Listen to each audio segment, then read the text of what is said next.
What's up, guys? Welcome back to my YouTube channel, Monica Talk Cyber, and a fantastic new episode of my podcast show, We Talk Cyber with Monica.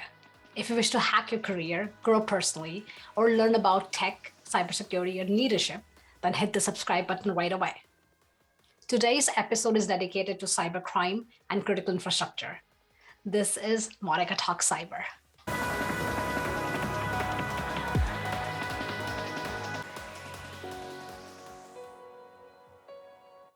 In today's episode, we'll be talking to a chief security advisor, a dear friend, a security and industry expert who has been working in this industry for over decades.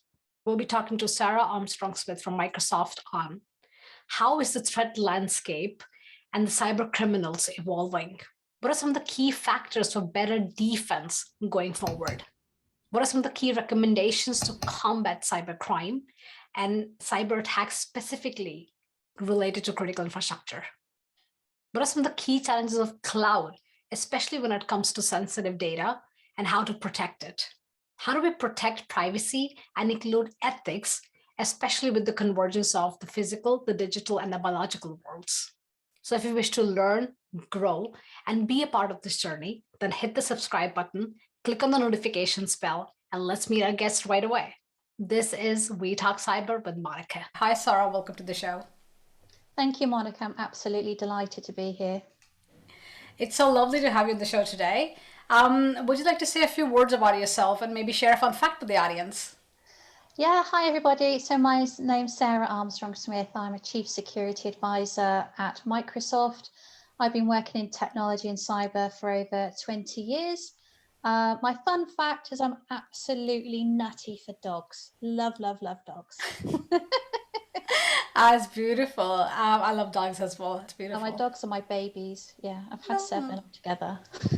Wow, that's very interesting. Incredible. Welcome to the show, and let's get right in the conversation. So, critical infrastructure. If you look into the threat landscape over the last decade or even more, we have seen obviously cyber attacks increasing towards critical infrastructure, especially over the last years. And now with the COVID-19, with the pandemic, we have seen more and more cyber attacks towards the health sector, towards the hospitals, pharmaceuticals that are doing vaccines. We've also recently seen a lot of attacks on the maritime industry. I mean, if you look at it, more than 90% of the global trade is seaborne. And if we are able to do a massive cyber attack or a global cyber attack that affects the entire maritime industry globally, that will really impact our global trade right away. And we've seen also the financial impact and so on. So what are you seeing in this field? What are your observations in terms of cybersecurity and how cyber risks are evolving for the critical infrastructure? Yeah, I think it's really evident that the level of exposure and risk is really increasing. I think over the last few years, we've seen that interplay between IT, operational security, and also IoT. And so much more is actually going digital, so much more is being interconnected into cloud. And that exposure is increasing because there's so much more connectivity. So it used to be that we used to have an air gap, let's say, between a lot of the operational capabilities, IoT, but actually all of those things combined. And as you said, over the last year in particular, with COVID-19, with lots of people working remotely, that's really increased the threat, particularly the exposure and increase in cyber threats as a result of cyber criminals taking advantage of the situation, particularly in critical national infrastructure, as you say, higher threats within hospitals, first responders, energy, financial services, all of those combined. And it's really identified the fragility within the supply chain, but also that interdependency across lots of different countries, as we're seeing that played out right now. Yeah, and if you look at a lot of these reports that come out regarding the threat attackers' motivations, financial gain is still number one and has been for, I think, like ever. I mean, obviously there are other reasons as well, but financial gain is usually primary reason. And if you see, as our dependency on these sectors grow and as the sectors become more and more digital, the chances of somebody, for example, paying ransom just to get the operations back is higher. And this is what also the cyber attackers and the cyber threats are banking on, or trying to get the best buck for that. What challenges are you seeing in the critical infrastructure industry towards the sectors with more digitalization going on? Well, a lot of it is that ability to operate in the cloud. So actually many companies were not set up to work in the cloud. So even with COVID, there's been a mass acceleration.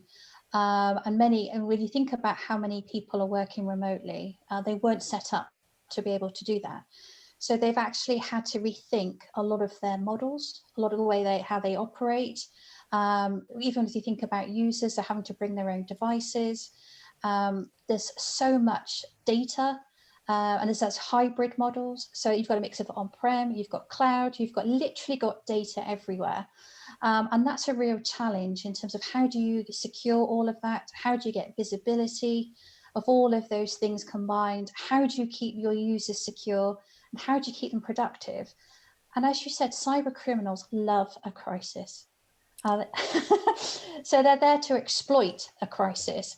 It's really something that companies need to be mindful of about these changes in tactics, but also putting all of these threats into context with what's going on in their own market, but also across different sectors as well. And I think that's really important to understand all of those things combined. Yeah, and you raise a very interesting point. I mean, first of all, the attackers are obviously they're following the news. They're seeing how the landscape is changing. The companies were not really ready for working from home right away. Security was really never thought from a perspective of now, okay, everybody will be working remote, and we should think of like how do we manage the VoID and other external accesses, and also with the cloud and everything that's going on. That definitely increases the complexity. I mean, and one of the things that I feel, and I want to hear your thoughts on that, is that obviously we've seen now the last 3 years, or even during the COVID-19, the pandemic, ransomware has obviously skyrocketed.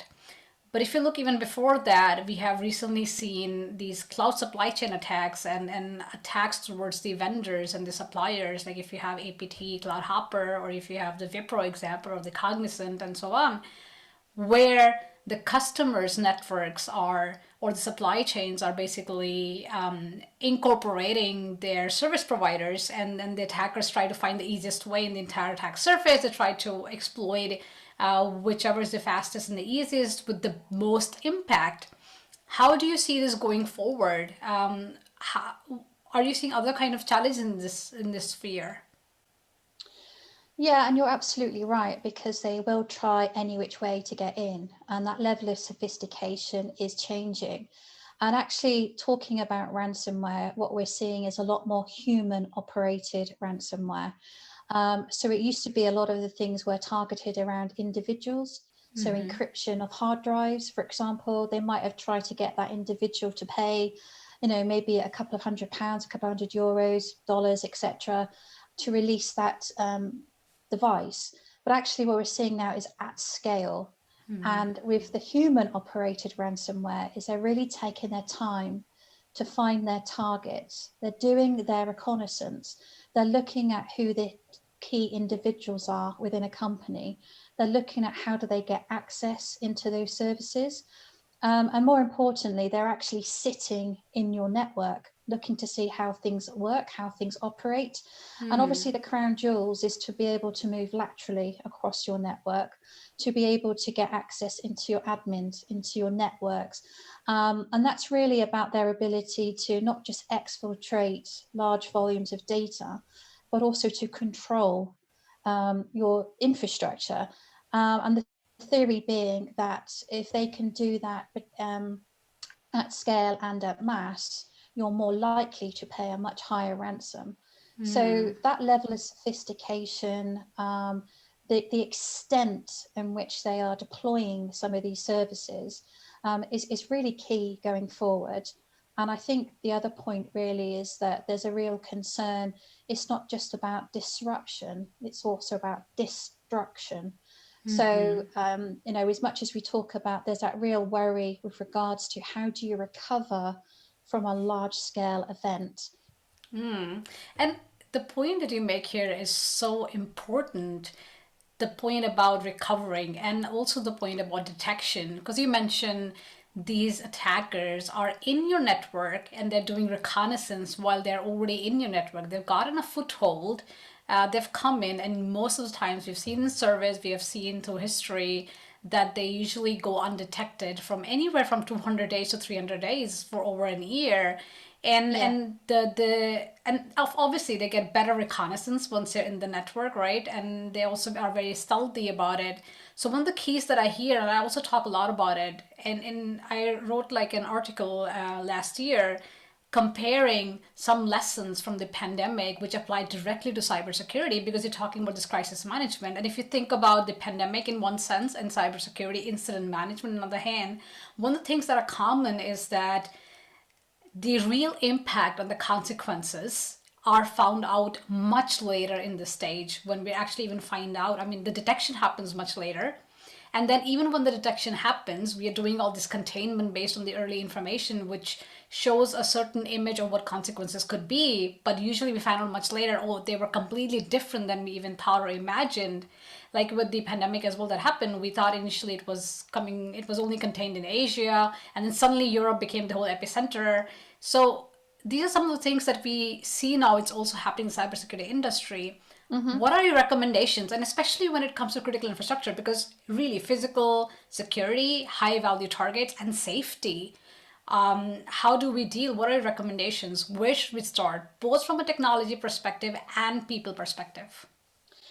Yeah, there's a couple of things. So we have to disrupt the return of investment from a cyber criminal's perspective. We've got to make it as hard and difficult for them, not just to get access, but to move across your estate. So that monitoring, that looking for the anomalous behavior is really critical, and trying to put some context into all of those things.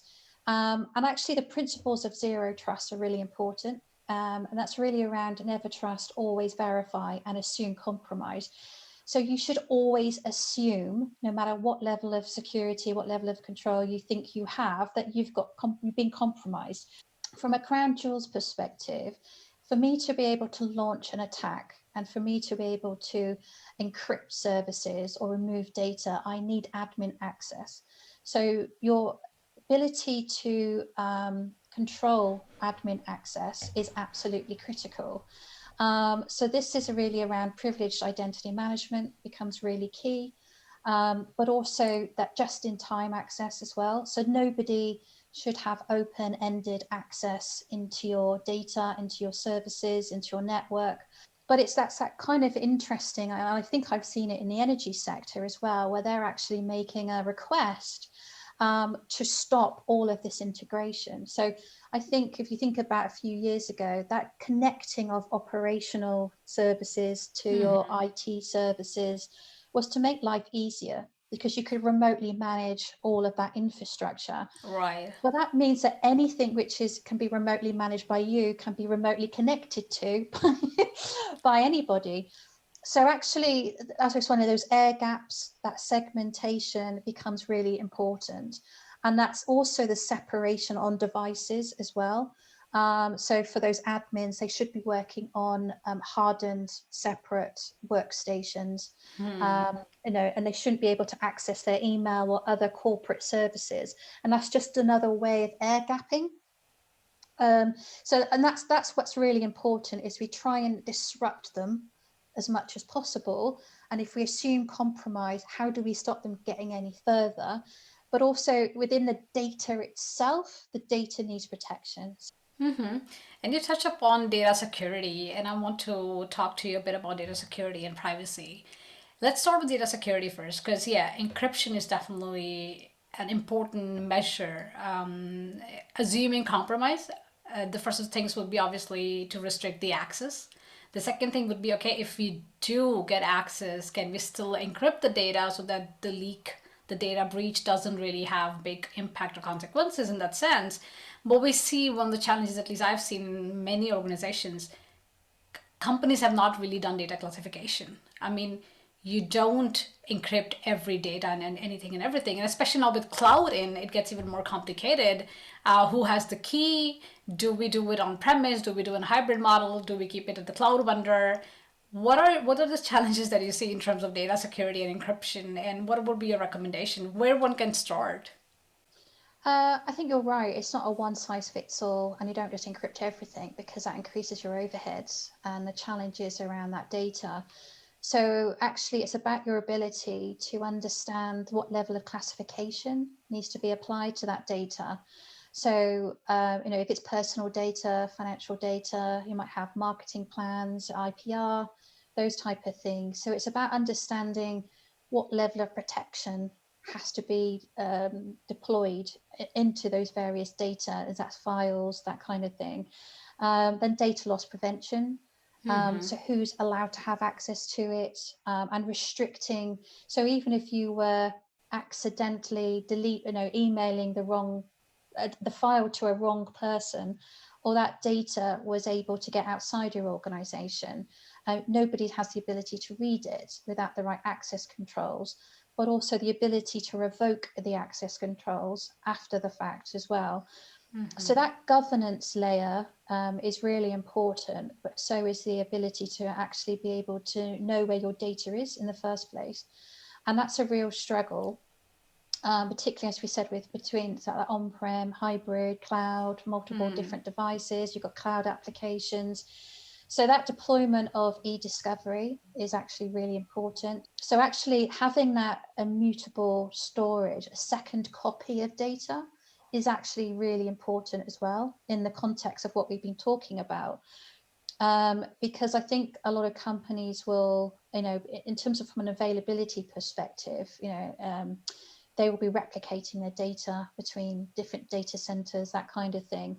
But if you think that that data could be encrypted, then how do you get the data back? Because we always say never pay the ransom. So actually, therefore you have to be able to recover, and you have to be able to recover quickly. And that means that you have to be able to get hold of a data that has not been touched or tampered with. Yeah, wonderful, right? And you bring on also a topic about privacy. Let's talk a bit about that, because we have obviously everybody now with our lives. My life, for example, I can say and my entire life is on my mobile phone. Whether it's banking apps, whether it's health related apps, whatever it is, everything that I do on a daily basis is on that mobile. All these apps obviously have become very much more invasive over time. Most of these apps know where I am at every point of time and every point of time. Yes, sure, I can not use the app. I can try to not have location services on. I can turn Bluetooth off and all these things. But for a normal human being, for a common person, this is not. These are like extreme reactions and things that we need to do because of the paranoia that we have, but they're not really very feasible. And as we go forward with all the interconnection, the smart devices, now I have sensor systems at home for the lights and everything. So tomorrow, if say from this Philips Hue things gets hacked, what kind of data is being sent from there, whether they have access to my Wi-Fi home network or not. With bionic devices coming in, what kind of health data would go into these bionic devices, and then what kind of network are they connected to? So I mean, all this technology has obviously benefits to it, but then there is also a lot of issues with regards to how invasive they've become for privacy. Where does the balance really lie between security and privacy? What can we really do about it? I think it's really important when we talk about privacy that at the end of the day, it's a human right to have that privacy. And how do you respect that privacy and those boundaries? So you're right, there is that trade-off between being able to have access to a lot of these different services, and at your fingertips. But that shouldn't mean that you just willingly give away all your data. You should have the ability to control that data.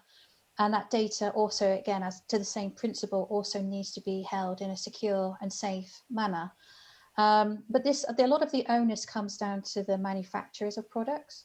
So as much as we talk about, how do we educate users, we also have to educate consumers.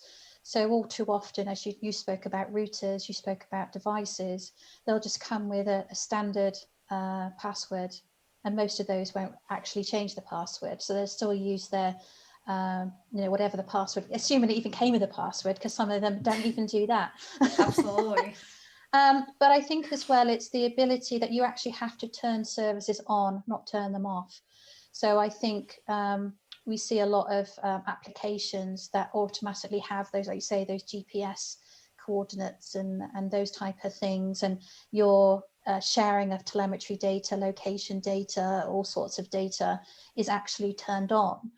And the onus is on the person to actually have to go in themselves, assuming they even know how to do that, to actually turn it off. So it should be an off by default, and it should be therefore with the right education and awareness that the user or consumer is making an informed decision about when to turn it on. But I also think it's not an open-ended on. It should be a reminder that, every X number of months or something like that, because things may have changed, is then to make sure, is this setting still valid for these reasons? But I think we see that, I think the problem we saw when GDPR came about the cookies and that kind of thing. Oh, I literally was about to ask you that. That was my next question. Now that you've touched it, I might as well just say it, because one of the things I've noticed with GDPR, or I've heard a lot of people complain about it, is the common people, the user, is that now going on a website, you need to click more buttons and accept more things to be able to actually use the service. So Yes. please continue. So what are your experiences with that? Well, I think this is the issue, because I think people are, as you say, they're getting frustrated because the minute you go onto the screen, you get the cookie thing pop up, and they can't even look at the website, and they get frustrated, so they just press OK, but they don't know what they're okaying to. Right, And I think, exactly. and this is where a lot of the companies are utilizing this as a workaround, because embedded behind that is your privacy policy and umpteen different things that you just clicked OK to, without actually understanding what it is. And you might just be literally, looking for different things across the internet, lots of different products and services, etc. But you clicking OK, suddenly you're giving that data away, or they're tracking you off that website. They're doing all these different things, and unbeknown to you, they're suddenly all these analytics and what you're doing, how you're doing it, is all being collected. And a lot of them have actually asked me, what can we do since the GDPR came in for us normal people? We just have to now click and just give away consent to everything. Uh, if you were asked that question, what would your response be? Can anything be done? Part of it is looking at, is being mindful to what it is that you're doing on the internet, and what kind of footprint you leave. So I think in terms of social media, I think a lot of young people, for example, have spent their life on social media and are almost kind of giving away their privacy.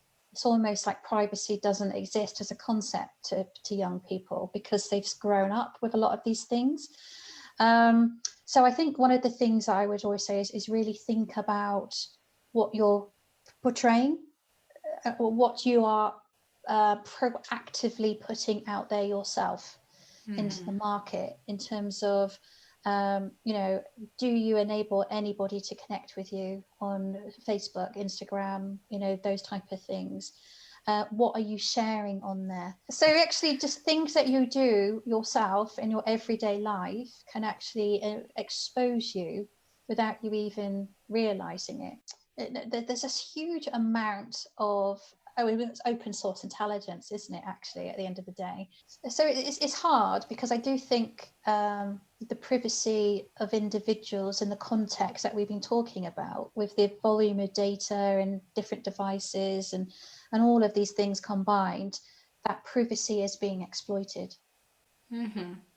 Yeah, and I think there is still, I feel there is a lot that still needs to be done as a part of GDPR. As you say, now companies are trying to circumvent or find a way around these things by just making them click. And as you said, the onus as well also lies on these companies to do the right thing, the ethically right thing, and not exploiting the trust that the customers and the consumers have in them. And at the same time, I feel also it's a responsibility somehow to have that conversation going forward. GDPR, in my experience, is definitely a fantastic step that we took, but I feel we are not done yet. Would you have any thoughts on that and maybe a key message for the audience? I think you're right, and I think with regards to the technology, I think you had a really important part there about ethics and doing the right thing because it's the right thing to do, not because someone's telling you to do it. And I think as soon as GDPR came out, it was almost out of date because it took so long for for it to come to fruition in the first place. But then you see all these loopholes and things like that. And when you think about advances in technology, particularly how many companies are utilizing machine learning into their process, and that is based on information that's fed to it. So if that data is flawed or it's compromised in any way, then the algorithms are also flawed. So if you're relying on machine learning capabilities to automate and make decisions, then those people are being disadvantaged. So the companies that are using ML and AI, they have an ethical requirement to make sure that's done in the right way, and within their own codes of conduct as well. Fantastic. It's so lovely to have you, that you came on the podcast show today, Sarah. I think we need to probably have you over once more to talk about ethics, artificial intelligence, and machine learning, because this is going to be a really big topic going forward. But I really appreciated that you came on the show today. Thank you so much for that. You're very welcome, Monica. Thank you for having me. So that was today's episode of We Talk Cyber with Monica. Thank you for tuning in. I'll be back with more episodes, fantastic guests, and amazing conversations. Until then, take care and stay safe.